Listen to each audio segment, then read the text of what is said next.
نحمده ونستعينه ونستغفره ونؤمن به ونتوكل عليه ونعوذ بالله من شرور أنفسنا ومن سيئات أعمالنا من يهده الله فلا مضل له ومن يضلله فلا هادي له ونشهد أن لا إله إلا الله وحده لا شريك له ونشهد أن سيدنا ومولانا محمدا عبده ورسوله صلى الله عليه وعلى آله وأصحابه وبارك وسلم أما بعد فأعوذ بالله من الشيطان الرجيم بسم الله الرحمن الرحيم توحید قرآن کی عظیم شہادت شہد اللہ انہ لا الہ الا هو والملائکۃ وأولو العلم قائما بالقسط لا الہ الا هو العزیز الحکیم۔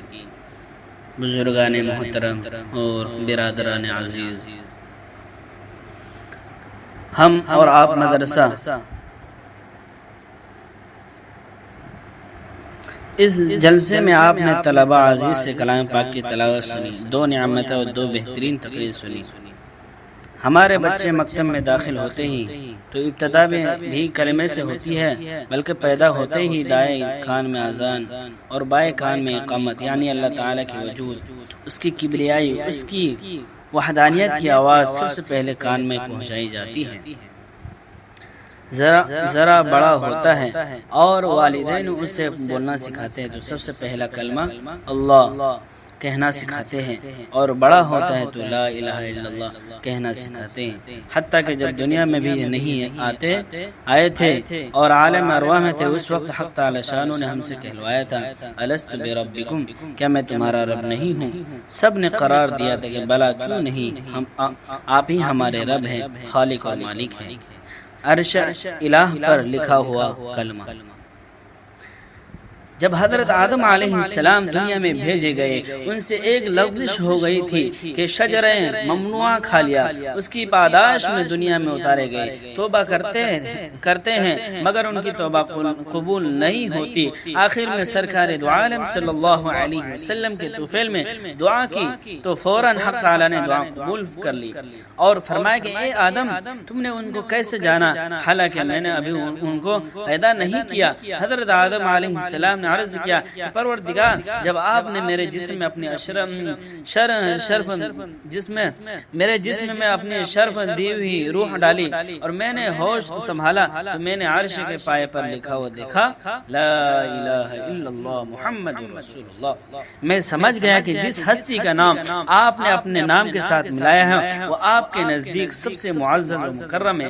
حق تعالی شانہ نے فرمایا وہ تمہاری اولاد میں سے ہی ہوں گے، اگر میں ان کو پیدا نہ کرتا تو تمہیں بھی پیدا نہ کرتا، اس کائنات کو پیدا نہ کرتا، تو یہ کائنات سرکار دو عالم صلی اللہ علیہ وسلم کے صدقے میں بنی۔ تو یہ کلمہ اتنا عظیم ہے کہ عرش الہی کے ستونوں پر لکھا ہوا ہے۔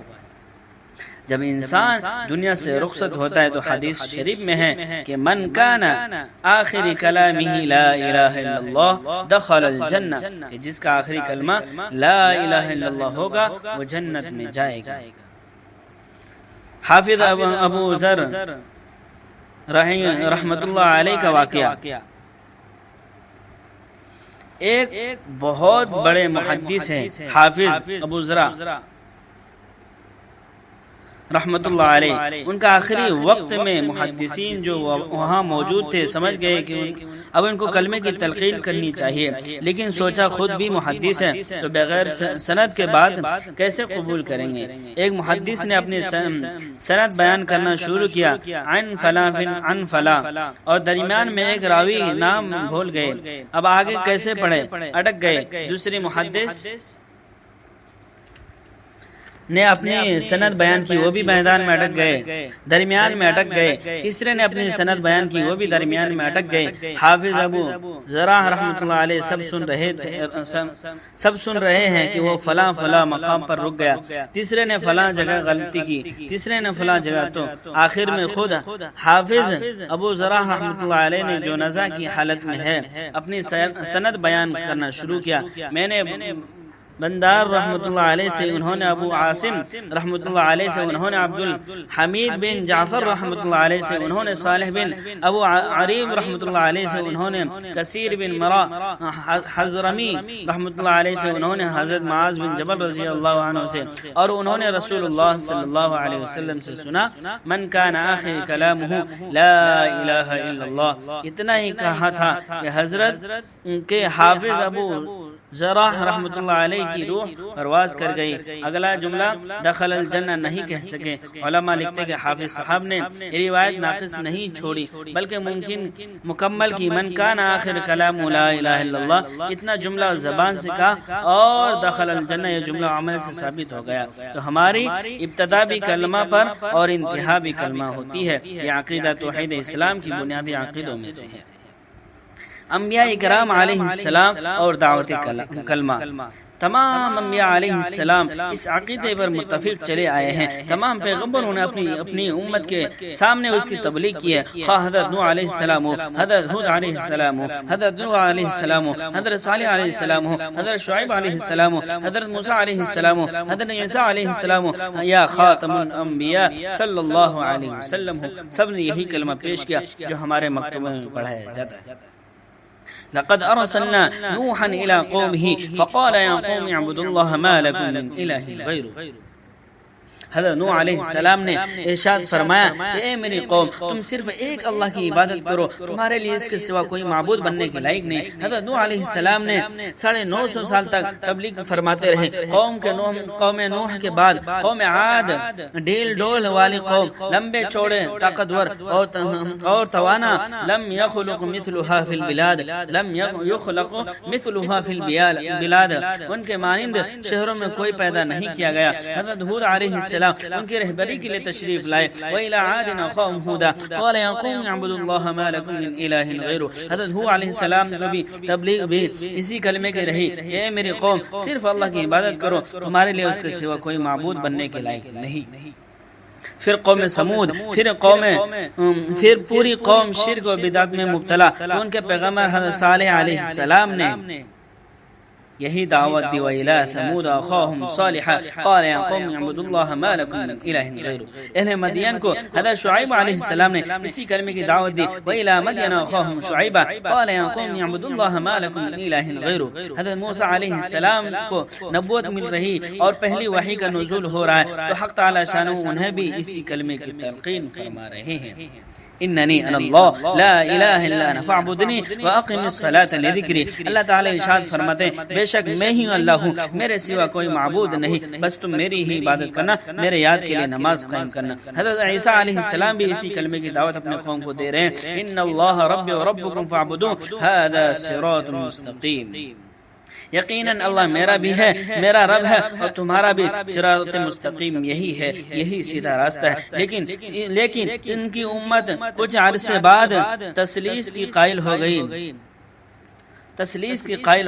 حضرت عیسیٰ علیہ السلام کو خدائی پر پارلیمنٹ کا ممبر بنا دیا اور 3 خدا کا تصور کر لیا، گویا انہوں نے خدائی میں بھی پارلیمنٹ اور جمہوریت قائم کی۔ وزیر اعظم تو اللہ سبحانہ وتعالی اور دوسرا ممبر سیدنا عیسیٰ علیہ السلام، تیسرا کون، اس میں اختلاف ہوا اور 2 جماعتیں ہو گئی۔ ایک کی رائے ہے کہ تیسرا ممبر روح القدس یعنی حضرت جبرائیل علیہ السلام ہے، اور دوسری جماعت کا کہنا ہے کہ روح القدس نہیں، کوئی لیڈر ممبر بھی ہونا چاہیے، اور حضرت مریم علیہ السلام ہے اور حضرت مریم رضی اللہ عنہا ہے۔ حضرت ابراہیم علیہ السلام کس پیارے سے اپنے والد کو سمجھاتے ہیں، یا ابی یا ابت لم تعبد ما لا يسمع ولا يبصر ولا يغني عنك شيئا۔ اے میرے والد محترم، آپ ایسی چیزوں کو کیوں پوچھتے ہیں جو نہ سنیں اور نہ دیکھیں اور نہ کچھ کام آ سکیں؟ اور فرمایا یا ابت انی قد جاءنی من العلم ما لم یأتک فاتبعنی اہدک صراطا سویا۔ اے میرے والد محترم، میرے پاس من جانب اللہ کا علم آیا ہے، میرے رب نے مجھے ہدایت دی ہے، آپ میرا اتباع کیجئے، میں آپ کو صراط مستقیم کی رہنمائی کروں گا۔ لیکن باپ نے نہیں سنا، بلکہ ڈانٹ دیا، جھڑک دیا، بلکہ بے جان اور بے حس اپنے ہی ہاتھوں سے گھڑے ہوئے بت بھلا معبود کیسے ہو سکتے ہیں؟ اپنے ہاتھوں سے گڑے ہوئے بت بھلا معبود کیسے ہو سکتے ہیں؟ اور سب سے آخر میں سرکار دو عالم صلی اللہ علیہ وسلم تشریف لائے، انہوں نے بھی اسی کلمے کی دعوت دی، فرمایا یا ایھا الناس قولوا لا الہ الا اللہ تفلحون، اے لوگو لا الہ الا اللہ کے قائل ہو جاؤ، کامیاب ہو جاؤ گے، وَإِلَٰهُكُمْ إِلَٰهٌ واحد لا الہ الا هو الرحمن الرحیم، کہ تمہارا معبود ایک ہی معبود ہے، اس کے سوا معبود نہیں، وہ رحمان رحیم ہے۔ آپ صلی اللہ علیہ وسلم نے اور جملہ انبیاء کرام نے بھی ہمیشہ توحید کی طرف بلایا اور شرک سے روکا۔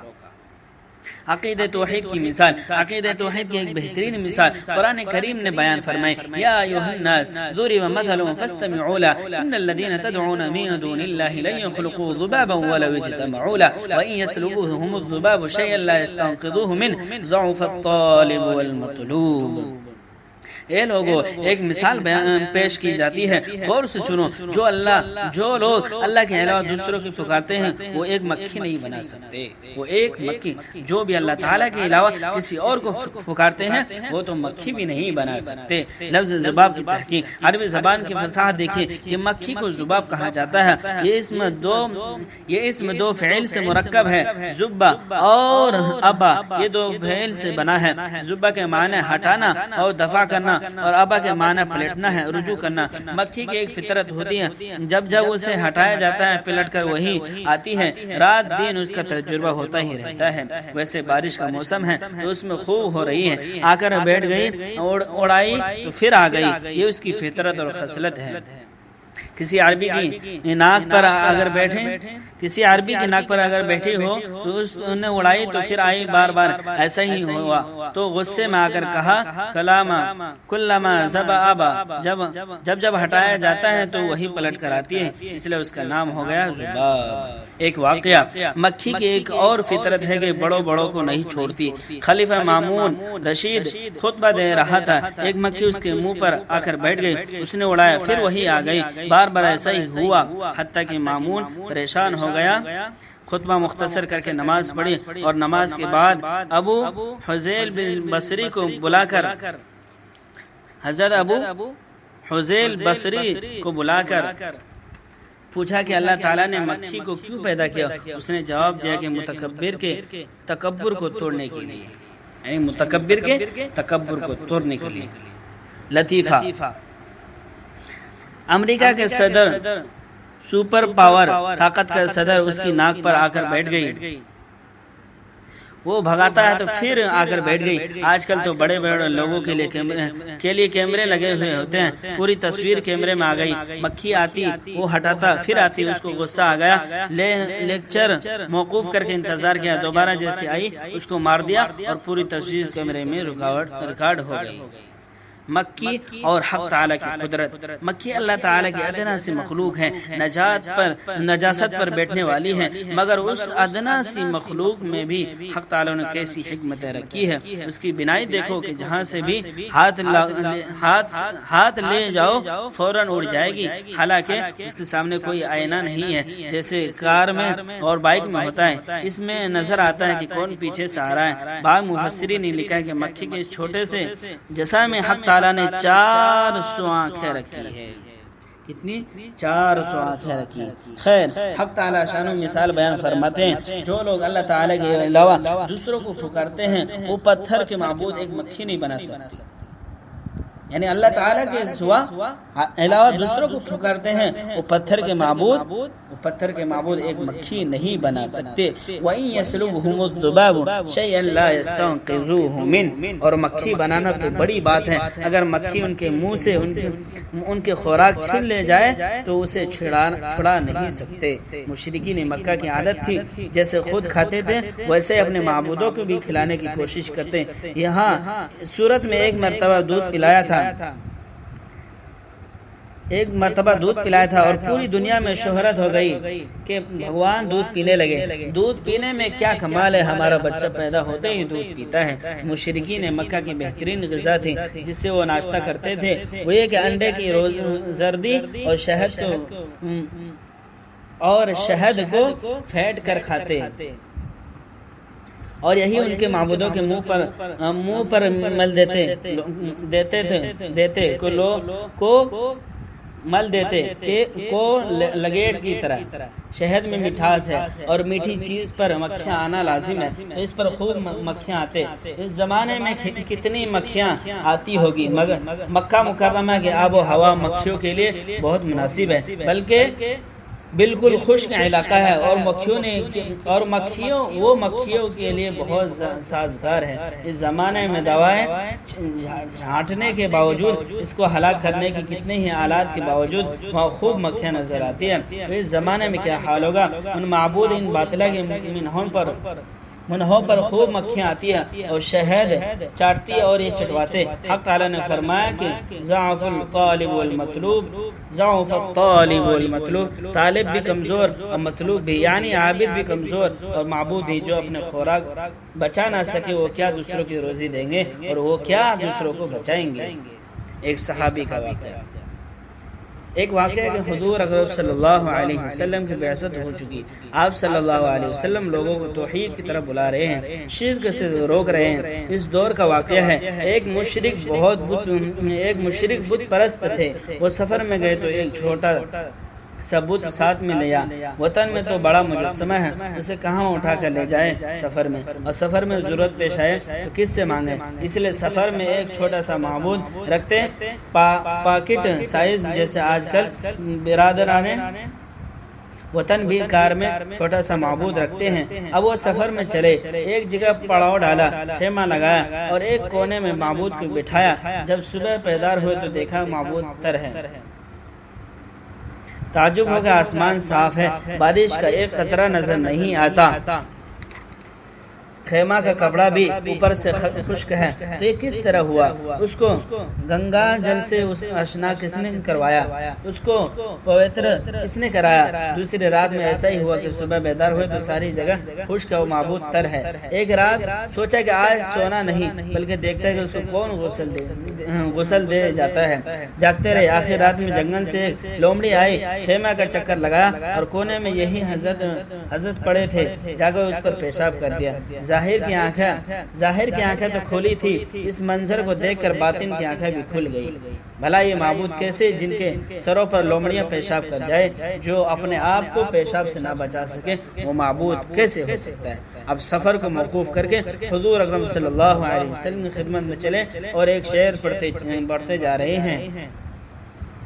بھلا وہ رب ہو سکتا ہے جس کے سر پر لومڑی پیشاب کر دے، تحقیق ذلیل ہوا، اور جس کے سر پر لومڑی نے پیشاب کر دی ہو وہ ہرگز رب ہونے کی لائق نہیں۔ حاضر خدمت ہوئے اور کلمہ پڑھ کر مسلمان ہو گئے۔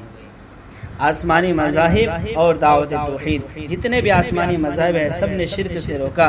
یہ معبود